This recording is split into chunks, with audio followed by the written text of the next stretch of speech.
Astrology, ancient mystical star science, or man-made mumbo-jumbo. Love it or loathe it, astrology has been around for thousands of years. Here's an Egyptian depiction of the night sky. The Egyptians believed that the constellations were the representation of their pantheistic gods and goddesses.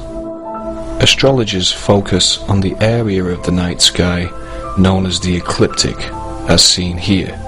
The ecliptic is the apparent path of the sun as seen from the earth. Divided into the 12 major constellations that make up the ecliptic, astrologers follow the celestial bodies as they travel through it. From the ecliptic is derived the zodiac that we know today.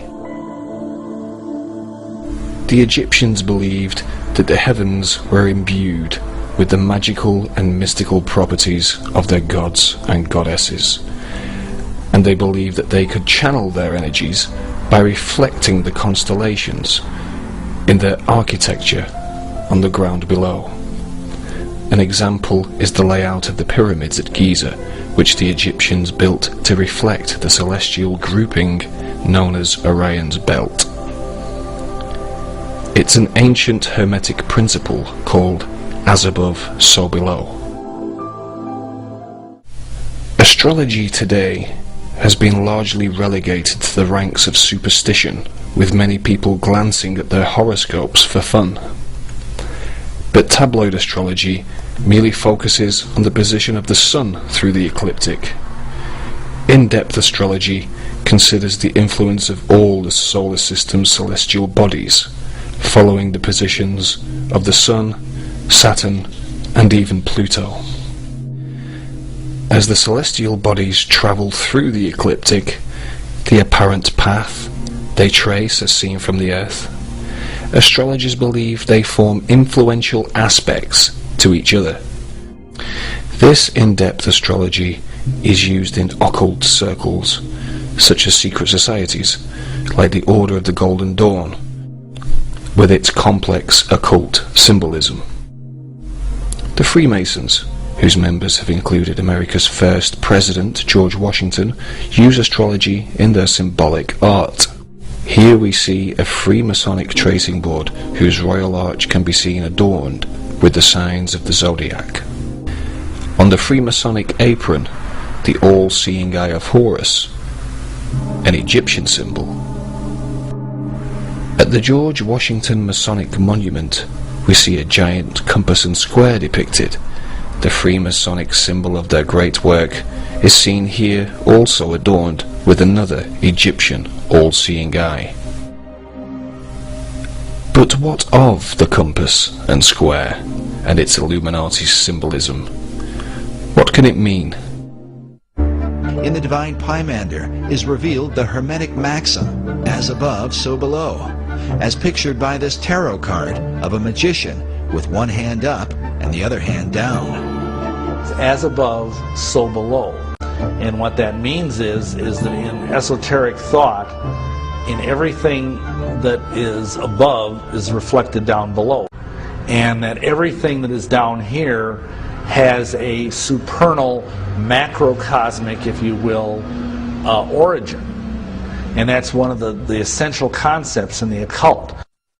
As above, so below is repeatedly symbolized in esoteric art and a variety of symbols, the most basic of which is a triangle pointing upward or above.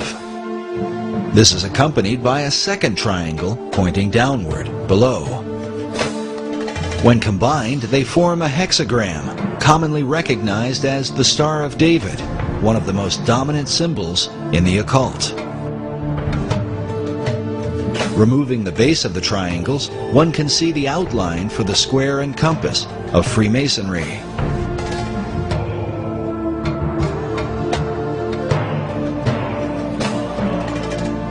This next image shows what Manly Hall called the God of Reflections.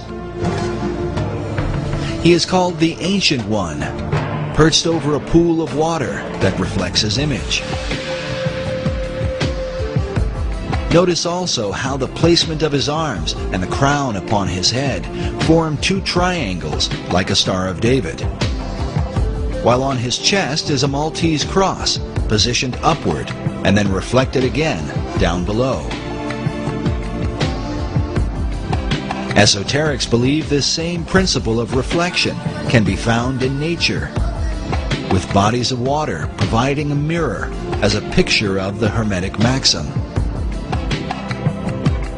With this in mind, consider the placement of the reflecting pools in our nation's capital. Before the Washington Monument, the U.S. Capitol, the Lincoln Memorial, and the Supreme Court. From the symbolic compass and square, with its Egyptian all-seeing eye and as above, so below references, and the royal arch adorned with astrological symbolism, can we conclude that the Illuminati and their so-called great work is to mimic their ancient Egyptian masters?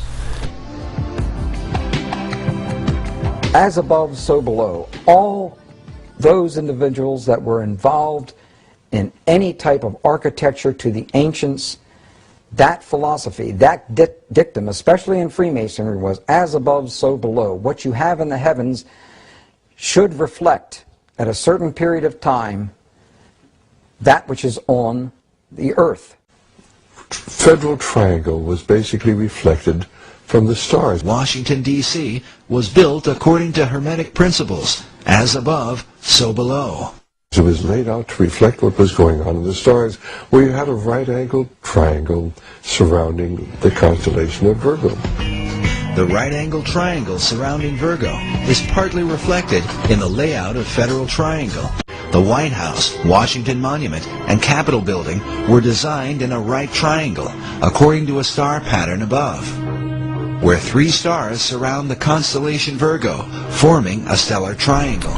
With this in mind, consider the following. On September 11th, 2001, during the incident involving the Twin Towers, there was, above, an important astrological alignment between two of the most astrologically powerful celestial bodies, Saturn and Pluto. They formed an important aspect to each other, a highly destructive one, an opposition.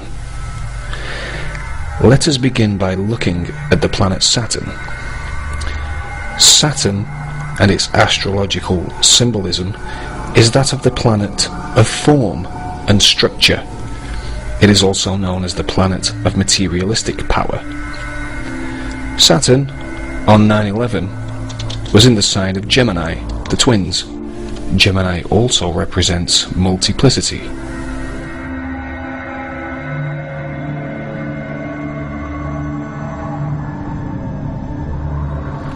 Now let us consider Pluto.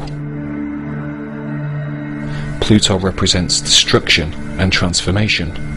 Pluto on 9/11 was in the sign of Sagittarius, the sign of religion, the sign of foreign cultures and long-distance travel.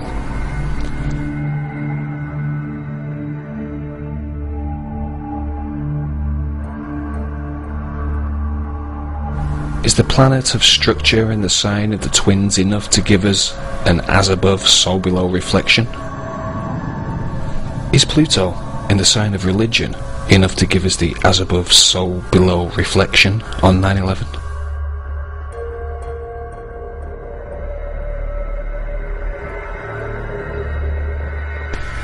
Are the Illuminati, with their worship of astrology, their obsession, their fixation with all things Egyptian, still performing occult ritualistic sacrifices of as above, so below connotations? Or do you believe in magic?